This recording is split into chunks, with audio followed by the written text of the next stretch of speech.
साहिब सतगुरुदेव की जय। बंदी छोड़ कबीर साहिब जी की जय। बंदी छोड़ गरीबदास जी महाराज जी की जय। स्वामी राम देवानंद जी गुरु महाराज जी की जय हो।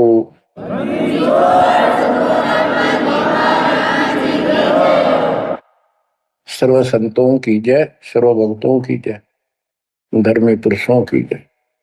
श्री काशी धाम की जय, श्री सुब्राणी धाम की जय, श्री क्रोथा धाम की जय, श्री बरवाड़ा धाम की जय। सत साहिब गरीब नमो नमो सत पुरुष को नमस्कार गो की नहीं। सुर नर मुनि जन साधु संतो सर्वस दीन। सतगुरु साहिब संत सब दंडोतम प्रणाम। आगे पीछे मत हुए तिनको जा कुर्बान। बच्चों, धन्य है आपके माता पिता जिससे जन्म हुआ। धन्य है आपके पिछले जन्मों की भक्ति और संयम। उसी के परिणाम स्वरूप आज आप परमात्मा की शरण में आए हो। लख वर्षूरा जूझ ही लख वर्षा मध्य लख वर्ती जहान में तो सतगुरु से मांगे। भावार्थ है कि आप इतने अच्छे धर्म कर्म वाले व्यक्ति रहे हो, लेकिन मोक्ष नहीं मिला। मोक्ष न मिलने का कारण परमात्मा पे अविश्वास रहा। जिस भी धर्म में जब जाति के अंदर हम जन्मे, हम उन्हीं क्रियाओं को उत्तम मानते रहे। परमात्मा के ज्ञान से प्रेरित होकर कुछ दिन भक्ति जरूर की, लेकिन एक से अनेक अधिक नहीं थे हम, फिर हम रह जाते थे। लेकिन ये परमात्मा हमारे पिता हैं कबीर साहब, हमारे सच्चे साक्षी हैं, हमारे एकमात्र हितैषी हैं इन काल के 21 ब्रह्मांड रूपी नरक में। बच्चों, कबीर साहब कहते हैं झूठे सुख को सुख है ये मान रहा मनमोद, ये सकल कभी ना काल का कुछ मुख में कुछ क्रोध। हम इस झूठे सुख को सुख मान रहे हैं। थोड़ा सा धन हो गया, कार कोठी होगी, बेटा बेटी होगी, और फिर सारा दिन बकवादों से अतिरिक्त कुछ नहीं सोचता। धन जोड़ लो, हेरा फेरी कर लो, और अधिक पैसा हो जाता है, राजनीति में आ जाओ, यानी मई माँ की भूख बनी रहती है। और ये हमारे जन्म मरण का मुख्य कारण है। जैसे आप धर्मदास जी के प्रसंग में सुन रहे हो, कितनी तड़प थी, कितना धन था, लेकिन कुछ भी बन ले, राजा बन ले, महाराजा बन ले, सेठ बन ले, और कहे गरीब निर्धन बन। अब निर्धन को तो वैसे संतुष्टि नहीं हो चाहता, धन चाहिए। धन है तो सुख है। जिसका संतान नहीं है वो चाहता संतान है तो सुख है। कोई सेठ धनवाला सोचता है कि मुझे कोई सुख नहीं। सुख तो इन राज्य महाराजों को होता है। राज्य महाराजों को सपने में भी सुख नहीं होता। बच्चों, यह बात जिस दिन आपके हृदय में बैठ जाएगी कि ये सुख है ही नहीं, रात को भी नींद नहीं आती इन राजाओं को, नेताओं। लेकिन कुछ दिन कमांड चलती है इनकी, इसी में फूले रहते हैं।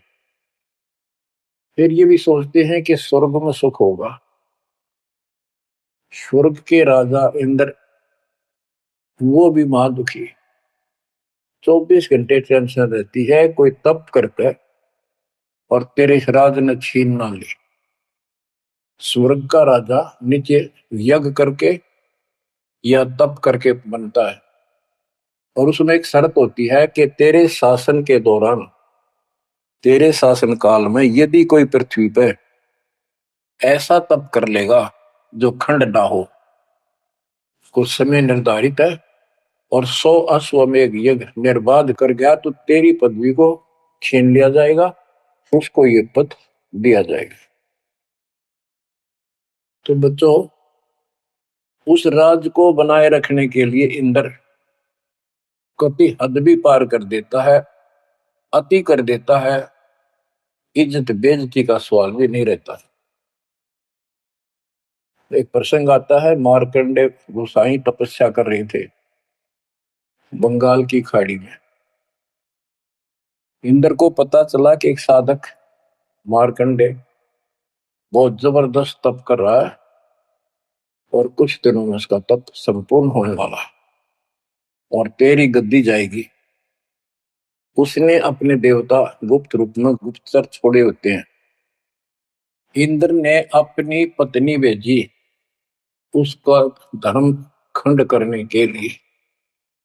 कति अंत हो जाता है आदमी जब अपनी पत्नी को परपुरुष के पास भेजता है, यह कति गिरावट की अंत आ जाता है।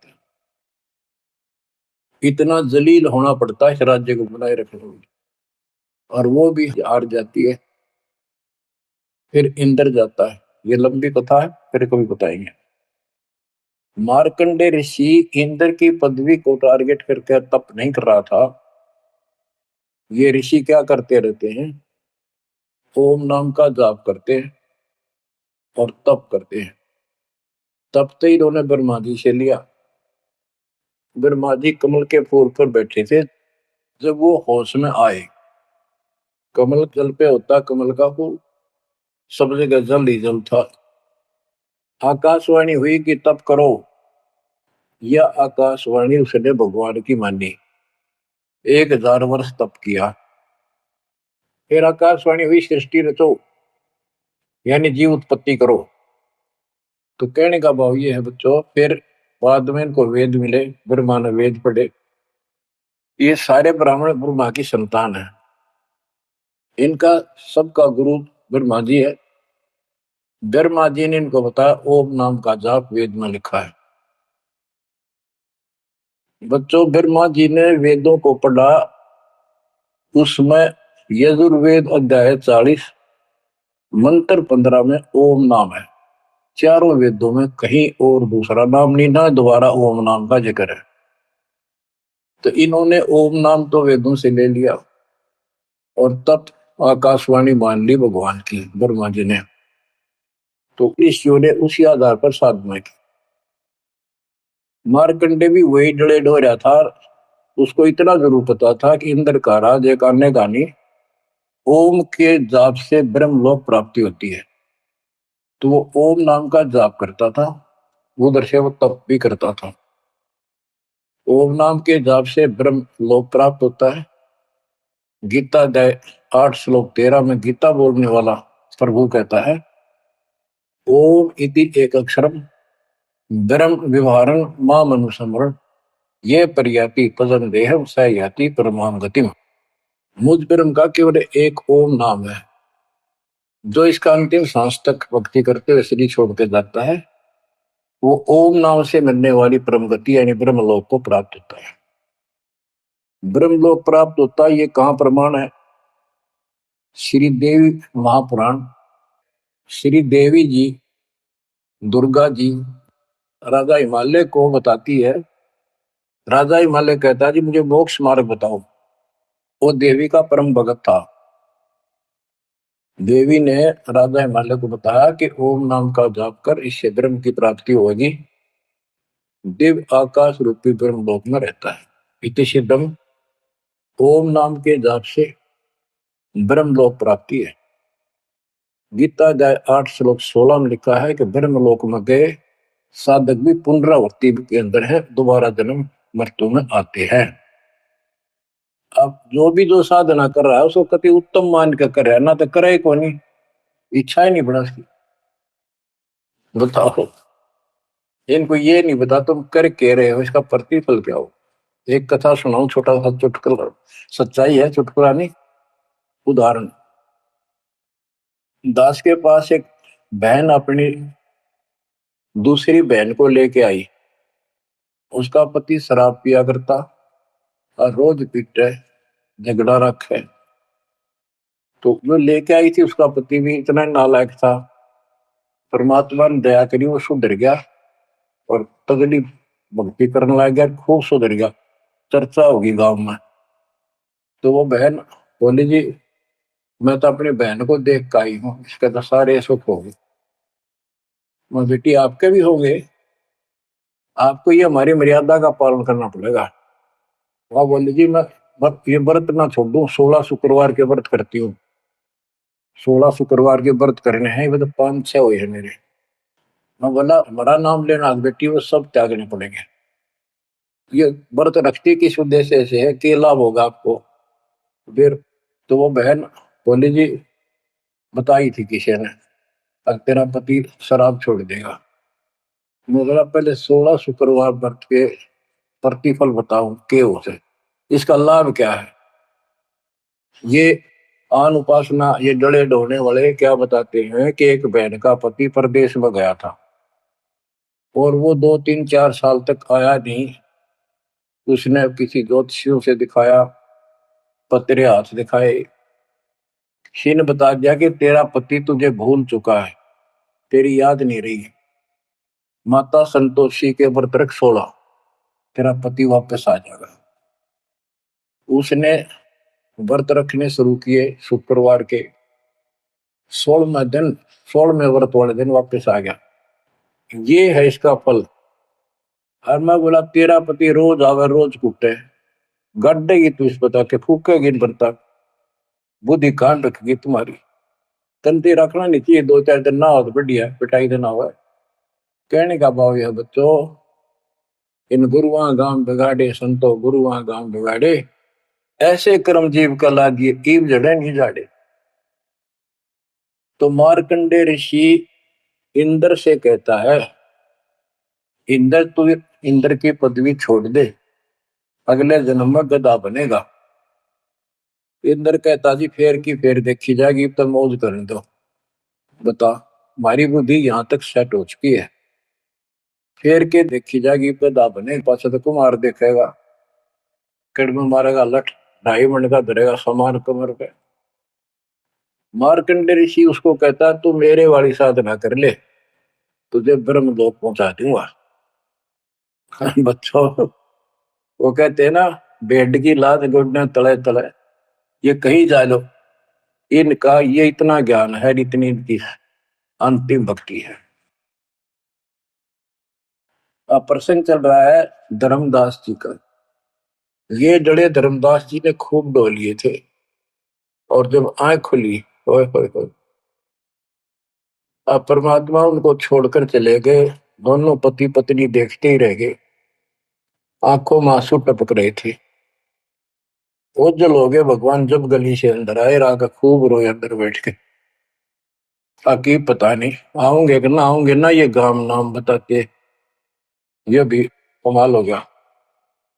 परमात्मा कराते आए तो धर्मदास जी ने बोले खुशी मनाई, चरण पकड़ के बहुत कुछ प्रश्न उत्तर किए। आखिर में कहने लगे धर्मदास जी, हे प्रभु अवगत कला तुम्हारी, हम है कीट जीव वे बिचारी, सत्य लोग तुम वर्ण सुनावा, शोभा पुरुष अनसन सत भावा। हे परमात्मा आपने सतलोक बताया, आपने परमात्मा की शोभा बताई, रहने वाले हंसों का भी बड़ा गजब का सुख बताया। कैसे न देश राज व आही, चित इच्छा प्रभु देखन ताई। कि वो कैसा देश है, कैसा लोक है, मेरा मन करता है उसने देखो। परमात्मा बोले धर्मदास ये निर्घनी काया, निर्घनी ये बेकार, इसमें डंगा भरा पड़ा, काम क्रोध लोभ विष्टा थूक ब्लड टट्टी पेशाब, इसमें कैसे दर्शन होगा उस भगवान के। मैं जो बताता हूं तू ऐसे भक्ति शुरू कर दे, और जब शरीर छोड़ के जाएगा तो आपको परमात्मा के दर्शन हो जाएंगे। सतलोक भी देखिए, वहां सारे अपने बहन भाइयों में खुशी करे ना। धर्मदास ये निर्गनिकाया, ये तन पुरुष दर्श के में पाया, इस तन में भगवान कैसे दिखेगा। तन ठीक का जब पूरा हो भाई, सतलोक तो देखो जाए। जब ये तेरा शरीर का समय पूरा हो जाएगा जीवन, फिर इसको छोड़ के सतलोक देख ली जाके। धर्मदास के चरण में हो रहा, हे प्रभु दर्शा मिटाहो मोरा। शरण टेक प्रभु बिन वह तो ही, पुरुष दर्श बिन कल नहीं मोही। दोनों चरण पकड़ के धर्मदास ने बोला, ये भगवान एक में दिखा दो, मेरी यह भगवान के दर्शन की प्यास मिटा दो, उसके दर्शन बिना मुझे एक पल भी चैन नहीं होगी। परमात्मा बोले, भाई मैं ही हूं प्रभु, सारी सृष्टि का मालिक मैं हूं, मैं आपका गुरु हूं। दीक्षा दी धर्मदास जी को मेरे, मैं आपका गुरु हूं, मैं आपका भगवान हूं, मैं सत्पुरुष हूं और मेरा ही नाम कबीर है। लेकिन उसके आवाज समझ में नहीं आई और बार बार यही कहने लगा, भगवान के दर्शन करा दे, भगवान के दर्शन करा दो, जब मेरी आत्मा मानेगी। बच्चों विचार करो, पहले हम किसी की भी भक्ति शुरू कर दी, राम की, कृष्ण की, शंकर भगवान की, विष्णु भगवान की, किसी की भी, और सब स्वर्ग बताया करते, कदे इस मन भाई का अगला स्वर्ग दिखाओ, हमने जब मानूंगा। पर जब ठीक ठिकाना आता है, ये मन अड़ियल घोड़े की तरह अड़का खड़ा हो जाता है।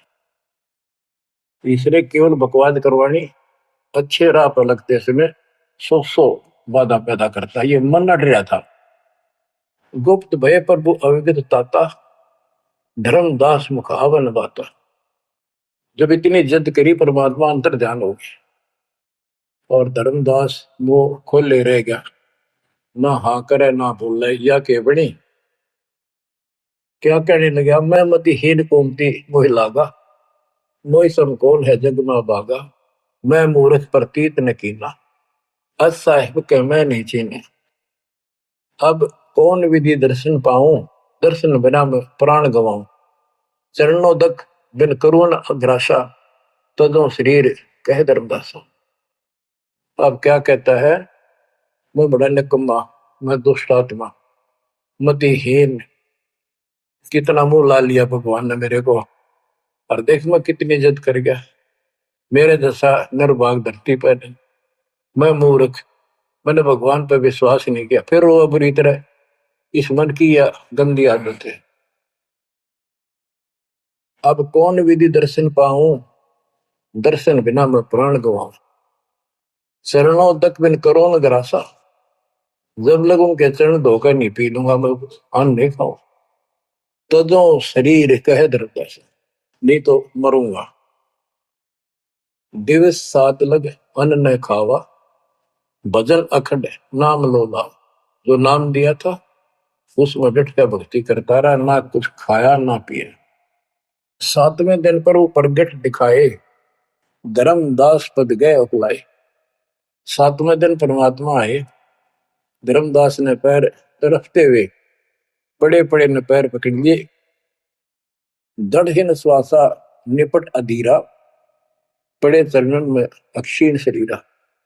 शरीर बहुत कमजोर हो गया था, धरती में पड़े पड़े न सरक के वाले के चरण पकड़ लिए, कर गए साहिब तही उठावा, शीश हाथ दे अंक मिला। परमात्मा ने उसके अपने हाथ का सहारा देकर उसको खड़ा किया और फिर अपने सीने से लगाया। धर्मदास चरणोदक लीना, चरण पखार आचमन कीना। धर्मदास ने फिर उठ के जल लाया, परमात्मा के चरण धो के पिए। परमात्मा बोले, हे धर्मदास, प्रसाद कुछ पाओ, कुछ खा लो, कर प्रसाद तो मुंह पे आओ, मेरे पास आओ फिर तो, और फिर मैं तुझे सारा ज्ञान बताऊंगा। तो धर्मदास ने जल्दी जल्दी कुछ खाया, उसका ये टेंशन थी कि चले ना जा।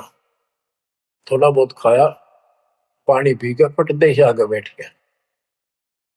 धर्मदास का शरनाई, सुन प्रभु अगर अपार, 7 दिवस कहाँ रहे, कौन देश पगडार। तो परमात्मा से पूछने लगा, है भगवान आप कहाँ रहे, कैसे कैसे रहे, कहाँ गए। फिर उसी बात पर आकर गया, हे प्रभु चिंता गढ़ करो मोरा, पुरुष दर्श देव करूं होरा।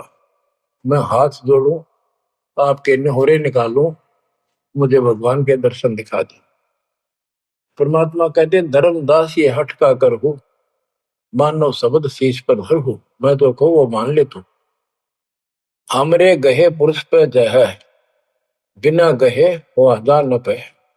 अब मेरे नाम को तो ठीक से जब मैं मिल गया, गुरु के बिना उस भगवान की प्राप्ति नहीं हो सकती।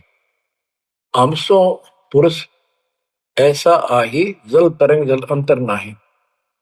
कि भगवान मेरे में इतना अंतर समझ ले, इतना भी अंतर नहीं है। जैसे समुद्र से लहरें उठती है, लहर और जल अलग नहीं होता। बच्चों, धर्मदास जी को खूब समझाने की चेष्टा की कि हमरी सूरत गहो चितलाई, तभी पुरुष पथ दर्शन पाई। मेरे को भगवान रूप समझो, तब मालिक की प्राप्ति होगी। से हृदय प्रतीत अस आने, गुरु और पुरुष भिन्न नहीं जाने। गुरु और परमात्मा को अलग नहीं समझा, तो शिष्य में ऐसी श्रद्धा होनी चाहिए। जब लो चित असरीति ने आवे, जब लग ऐसा भाव नहीं होगा, तब लग जीव लोक नहीं सतावे। धर्मदास चित बहु सकाने, चल टेक वो विनती ठाने। सारा कुछ कह लिया भगवान ने, पर उसने अपनी बात को ऊपर रखा। परमात्मा भी चाहते थे कि मैं एक अपना आई विटनेस तैयार करूं।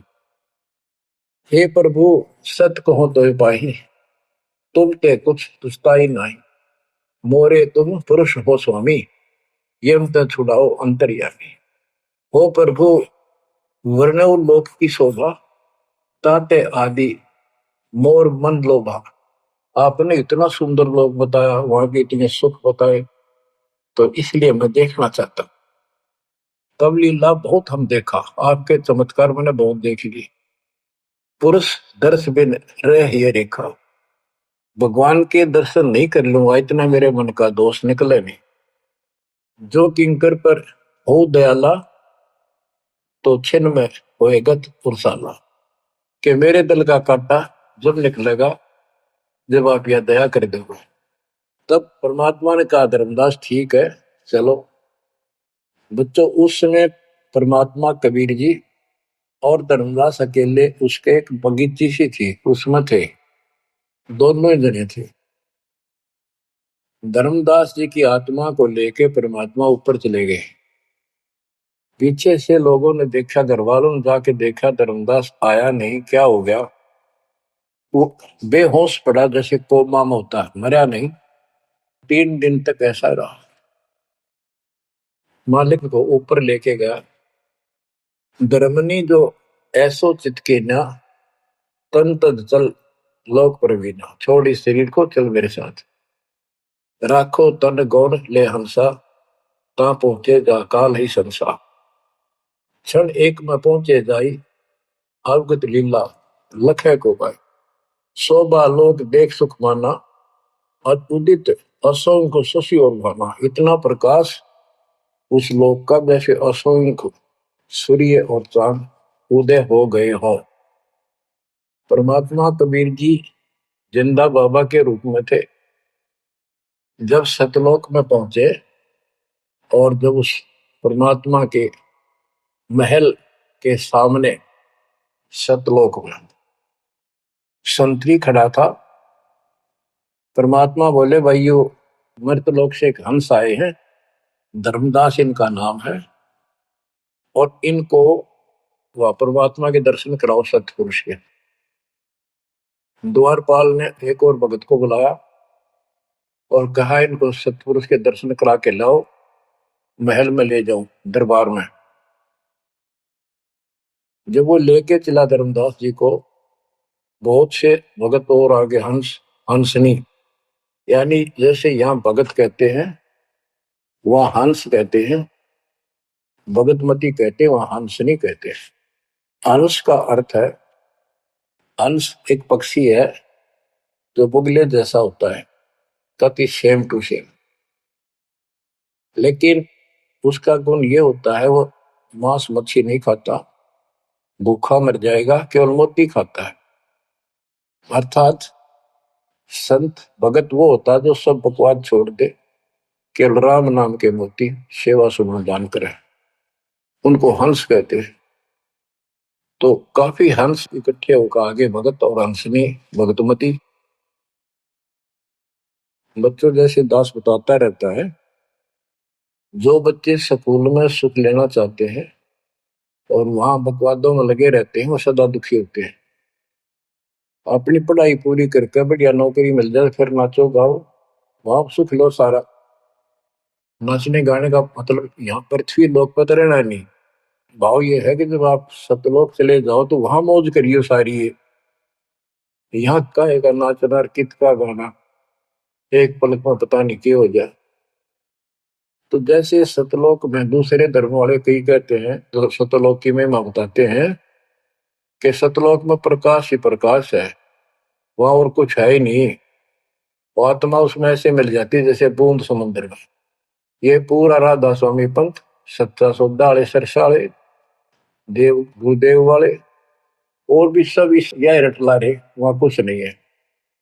और आंखों देखा धर्मदास क्या बताता है, वाणी पढ़ता हूँ, ये वैसे लिखी हुई है पुराने समय की, शुद्ध नहीं है इतनी, लेकिन अर्थ गजब का है इसका। कहते हैं, जित देखा जगमग झलका ही, देखत हर्षित भय ही भाई। धर्मदास ने जहां देखा इतनी सुंदरता प्रकाश में गजब का नूर चमक, देख देख खुश हो रहा है। द्वारपाल हंस जो रहिया, ता में एक हंस से कहिया, ए हंस तुम जाओ लिवाई, पुरुष दर्श दे आनो भाई। इसको धर्मदास को ले जाओ, परमात्मा के दर्शन करा के वापस यहीं ले आना। चले लिवाए पुरुष पे जहां, अचानक हंस वो आए तब ही। वहां बहुत से अचानक और हंस आगे वक्त, करत कोलाहल मंगल चारा, शोभा अद्भुत अंग अपारा। ओहो, उनके जो वहां पर भगत आए और भगतनी आई, इतने गजब के सुंदर शरीर देखते ही बने। उनके गले में रत्नों की माला और जगमग दे, बहुत गजब का, बहुत सुंदर कपड़े पहन रखे, अमर चीर शोभा धर्माए। अनसन भाल शोभा के वर्णो, धर्मदास कहता है कि उन हंसों के माथे की शोभा क्या बताऊं, बहुत गजब की। रवि करता रो षोडश चंद्र भाल छिवि लहू, यानी 16 चंद्रमा का प्रकाश हो उनके माथे की, इतनी चमक थी, इतना नूर था। हंस कांति प्रतिरोम प्रकाशा, हीरा मणि उदित रोमासा। उनके शरीर की इतनी गजब की शोभा थी, प्रत्येक की रोम रोम की जैसे हीरा मोती चमक रहे हो। उनके शरीर का प्रकाश षोडश रवि, अनसन छवि मोहा, देह प्राण शुभ अमृत शोभा। उनके शरीर की शोभा 16 सूर्यों के प्रकाश जितनी थी। अब वहां भगवान के दरबार में पहुंच जाते हैं वो लेकर के, सिंहासन से भी देखत मनमोहा। ओहो, सुरती हंस अग्रानी अगाने, सत्य पुरुष सकल देखत अरसाने। वहां लेकर गए नाचते गाते हुए, जब उसने भगवान को देखा, धर्मदास जी ने, तरह गजब का प्रकाश, एक रोम शरीर के बाल की चमक, करोड़ सूर्य करोड़ चांद मिला दे। एक रोम रवि शशि कोटि सा, एक रोम की शोभा करोड़ सूर्य और चंद्रमा जैसी। पुरुष प्रकाश सतलोक अंजोरा, ताने पहुंचे निरंजन चोरा। कि उस सतलोक का इतना सुंदर प्रकाश है, वहां ऐसी व्यवस्था है कि वहां ये काल निरंजन, ये चोर नहीं जा सकता, यानी इसका वहां भय नहीं है। अब सुनो, 4-5 पंक्तियों में कमाल कर दिया। पुरुष कबीर देखा एक भाई, धर्मदास पुन रहे लज्जाई। वहां पर परमात्मा तो सतलोक का मालिक, असंग ब्रह्मांड के तकत पर सिंहासन पर विराजमान था, वो वही सूरत थी उनके साथ धरती से नीचे से आया था। ओहो, देखो ये तो लिखा कबीर सागर में, ये वो सुना रहा हूं। और वास्तविकता आपको बताई कि परमात्मा स्वयं उसको साथ लेकर गए और वो चौर करने लगे उसके ऊपर। हमने इसका रस निकालना, सारा रस निकालना है, कबीर सागर का बहुत अड़ंगा कर रखा है इन्होंने। फिर भी हमने निष्कर्ष देखना है, जब धर्मदास जी ने देखा कि ये कबीर इनका सेवक है और ये है भगवान, उसमें रूप दो थे। जब परमात्मा खड़े हुए और जिंदा बाबा वाला रूप उस तख्त पर विराजमान हुआ, बच्चों जिसको धर्मदास भगवान मान रहा था वो खड़े हुए सतपुरुष और परमात्मा जिंदा बाबा वाले वेश सिंहासन पर विराजमान थे, और वो चवर लेकर खुद परमात्मा उस कबीर जिंदा बाबा पर करने लगे। धर्मदास का आश्चर्य का ठिकाना नहीं कि अभी भगवान यो है कि ये है। इतने में वो जिंदा बाबा में समा गए जिसको वो सतपुरुष दिखाई दे रहे थे, और वो शोभा जो कि तू जिंदा बाबा वाले शरीर की होगी। आप कहते पुरुष कबीर देखा एक भाई, धर्मदास बहुत ही लज्जाई, वहां मुझे प्रतीत नहीं आई, हे परमात्मा कैसी कुमुख हिम्मत छाई। धर्मदास कहता हुआ मुझे विश्वास नहीं हुआ, ये महाराज कह रहे थे भगवान मैं परमात्मा हूँ, मैं सारी सृष्टि का रचने वाला हूँ, मेरा नाम कबीर है, असंग ब्रह्मांड का स्वामी हूँ। अब धर्मदास जी कहते हैं भगवान कबीर पुरुष एक यहाँ छिपाए, सत पुरुष जगदास का है। धाये चरण गो अति सकुचाई, हे प्रभु हम परिचय तब पाई। हे परमात्मा अब आपको मैंने पहचान लिया, ये शोभा कस वहां छिपाओ और कस नहीं जग में प्रकट दिखावा। आपने ये शोभा वहां क्यों छुपा रखी है, वहां क्यों नहीं दिखाते इसलिए लाखों ये अपनी असलियत को, आपके वास्तविक शरीर की शोभा को। परमात्मा बोले धर्मनी जो वही छवि जग जाऊं तो ही विकल्प निरंजन राव, यदि मैं इस शोभा युक्त नीचे जाऊं तो काल निरंजन पागल हो जाए। और मैंने उसको वचन दे रखा है कि मैं अपना ज्ञान समझा के जीव को लाऊंगा। और वैसे बच्चों परमात्मा आज हमने ले जा, हम टिक नहीं सकते वहां पर, भूल जाओ इन बातों में, ये तो कहने की बातें हैं। उदाहरण देता हूँ, कबीर साहब कहते हैं हम मोहम्मद को वहां ले गए, इच्छा रूपी सतलोक गिरे हो, उल्ट मोहम्मद महल उठाया, बुद्ध धीरे कलमा था। यानी हम हजरत मोहम्मद जी को ऊपर लेके गए थे कि ये समझ गया तो इन सब जो इसने लाखों त्याग कर रखे सबको बता देगा। लेकिन नीचे पर भूता घनी हो गई थी, संगत उबत खूब हो गई थी इसकी, और उसके ऊपर पर भूता पाके भूल गया भगवान को, नहीं इच्छा हुई तो वापस छोड़ दी। उस दिन पाछे आप भी मर गया और वहां पर भूता भी रहेगी। काल का इतना अजब गजब जाल है बच्चों। तो धर्मदास जी से बोले कि आप नीचे जाओ।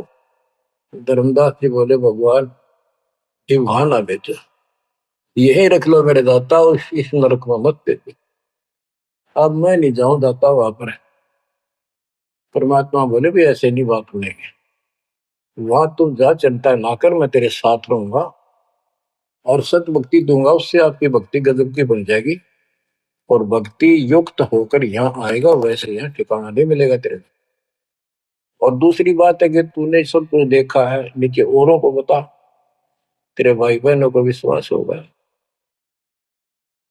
धर्मदास कहता है मोहे राख लियो महाराज हमसे बिगड़ी है, मोहे राख लियो महाराज हमसे बिगड़ी है, बिगड़ी है महाराज हमसे, बिगड़ी है महाराज हमसे, बिगड़ी है तुम्हें नांगा लो महाराज काल की नगरी है, तुम्हें ना भेजो महाराज काल की नगरी है।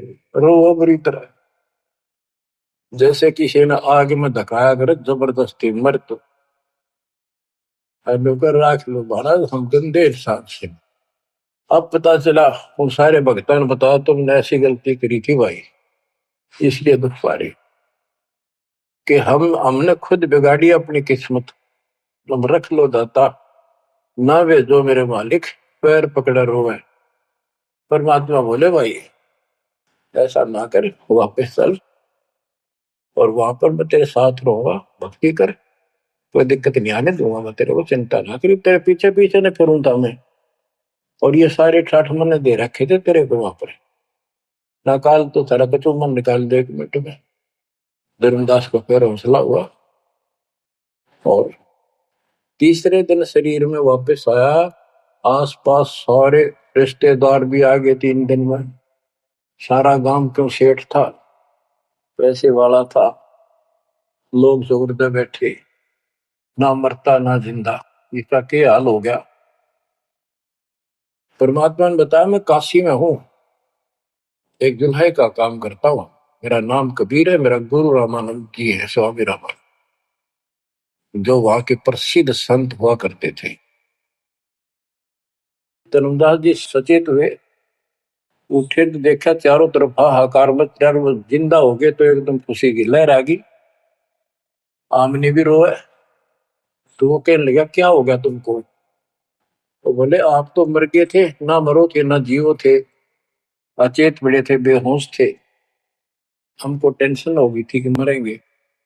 तब उसको विश्वास हुआ, नहीं तो स्वप्न मानना वो, ये मन इतना दुष्ट है, इतना उल्टा चल रहा है, जब ठीक ठिकाने की तरफ चलता है जीव, परमात्मा कसर नहीं छोड़ते, ये उसका बाप है। तो तब धर्मदास को विश्वास हुआ, रे तेरे की सचमुच में तो सचखंड गया, सतलोक गया था। फिर उनको बताने लग गया सारी, मैं वहां गया था, सतंदा बाबा भगवान है, खुद है, सारी सृष्टि के रचने वाले हैं, ब्रह्मा विष्णु महेश, तब के सामने कुछ भी नहीं है। वो रिश्तेदार आए थे तो चले गए, पागल हो गया, बांटन दे, जिंदा हो गया, शुक्र है। लेकिन जिसका लागे वो तन बने। धर्मदास काशी पहुंचे और देखे दुल्हे के रूप में बैठे, वो सूरत क्यों की तू, चरणों में पड़ गए। आसपास के कॉलोनी के लोग आगे, दुल्हे बताओ, पूछे कौन है ये, सेठ है, ऐसे ऐसे कांधोगढ़ का प्रसिद्ध सेठ है। और सब नौके देख किसी पागल हो रहे लोग इस नीरू के पुत्र को भगवान मानते हैं, इनकी अकल पर पत्थर पड़ी। यानी जुलाहे भी ये बात बोल रहे हैं, जो देखा वो यही कहे। धर्मदास जी ने चरण पकड़ कर छोड़े नहीं, परमात्मा गलती बहुत होगी, हे दयालु माफ करो।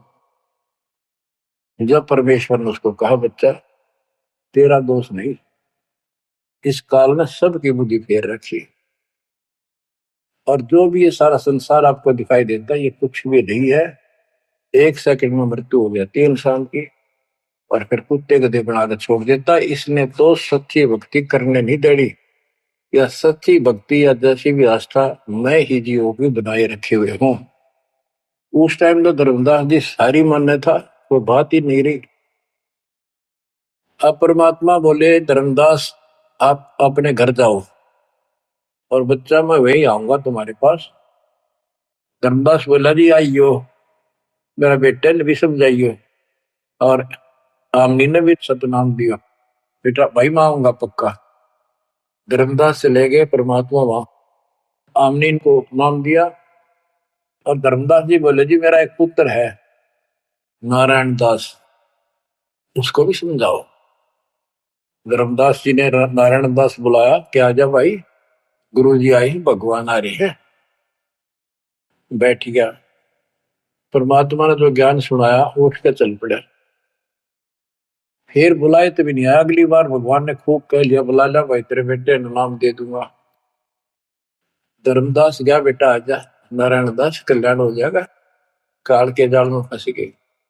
वो कहता पिताजी आपकी मति मारेगी, इस जो लाए ना आपको बुद्धि भ्रष्ट कर दिया, देवताओं को छोटा बताता है ये देवताओं की निंदा करता है, मैं ना इसके दर्शन भी करूं।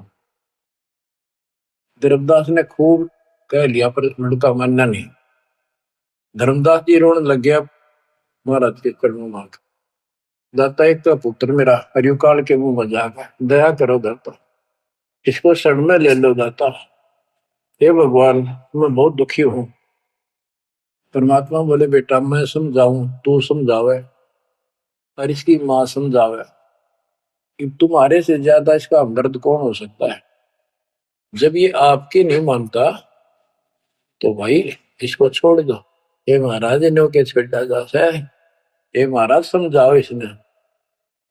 परमात्मा बोले भाई यू काल का दूत भेज रखा तेरे घर पे, कभी चौगर ते तो बांध रखा तू, या बात मान ले मेरी। अब काल का दूत का धर्मदास का दुख हुआ इस बात का। आए इकलौते पुत्र ने गुरु जी काल का दूत क्यों बतावे है। परमात्मा बोले कि क्षेत्र बेटा कहां पर है, उसको एक बार ले आया यहाँ पर। धर्मदास बोले बेटा चल तो कुछ ना सुनिए बैठ जाओ बस। वो आ गया। परमात्मा ने उसकी तरफ ऐसे आशीर्वाद वाला हाथ किया और धर्मदास से बोला देख ये है तेरे बेटे की बॉडी के अंदर, इस शरीर के अंदर यू काल बैठा। उसका शकल देखी उसने छोरे के अंदर से, वो वास्तविकता थी उसको काल के दूत की। ओछा माता, लंबे दूत, विकराल शरीर। परमात्मा बोले यू बैठा इसके अंदर, यू काल का दूत है, ये कभी भी नाम नहीं लेगा ना तेरे साथ चलेगा। जब धर्मदास बोला नारायण दास है जा बेटा जा, जा कर ले काम कर ले काम। चरणों में पड़ गया भगवान मेरा तो बीज नष्ट हो गया, हे भगवान मेरा तो वंश ऊपर चलेगा, पता ही काल पैदा हो गया मेरा तो। परमात्मा बोले वंश ने के चाटेगा तू पीछा छुटवा ले यहाँ से बेटा, क्या करेगा इस वंश का। ये तो काल खाई खुराक का पहन पोशाक का यम का करना पड़ता है, लेकिन हमारा तो रंग चढ़ रहा है। लोग के कहेंगे, फलाना के कहेगा, संतान ना हुई तो संपत्ति का कैसे होगा। कई बीमारी बांट रखी है, कई रोग ला रखे काल। परमात्मा बोले ठीक है तेरे को मैं अपना बच्चा अपना हंस भेजूंगा, और आज से 1 साल के बाद तेरे घर में पुत्र उत्पन्न होगा, उसका नाम चूड़ामणि रखना। उस समय बताते हैं धर्मदास की उम्र 80 साल की हो चुकी थी और आमनी देवी भी वरदौलिये थे। ये धर्मदास के आप विश्वास हो, ये मालिक हे परमात्मा इस उम्र में कैसे बच्चे होंगे हमारे, हम तो कति व्यर्थ हो चुके हैं। तब दाता ने कहा देख उधर देख तेरे आंगन में एक छोटा सा बच्चा ऊपर से आया, आंगन में हाथ पैर मारे नो, एक पत्ते के ऊपर लेट गया आकर साथा आया पत्ता से, ये तेरे घर में 1 साल के बाद आएगा। इतने बहुत दान हो गया। कुछ विश्वास कुछ अविश्वास, परमात्मा की दया हुई, आमनी को गर्भ रहा, 9वें महीने 10वें दिन बच्चा हो गया, नाम चूड़ामणि रखा। और तू कुल की चिंता करता था, तेरा 42 पीढ़ी तक तेरा वंश चलेगा, चिंता ना कर। जब उसका दिल डटा, बच्चों गजब की बातें, तो मैं धीरे धीरे इसको पूरी सुन ले हुए कथा को, आपके बहुत से अंधेरे हट जाएंगे। परमात्मा ने चूड़ामणि शाना हुआ, उसको दीक्षा दी, उसी को धर्मदास जी को भी गुरु पद दे दिया था। पर बोला तो किसी ने मंत्र ना दिया, सारा सार नाम तक दे दिया उसको, और कसम खवा दी कि ये नाम किसी को नहीं बताएगा।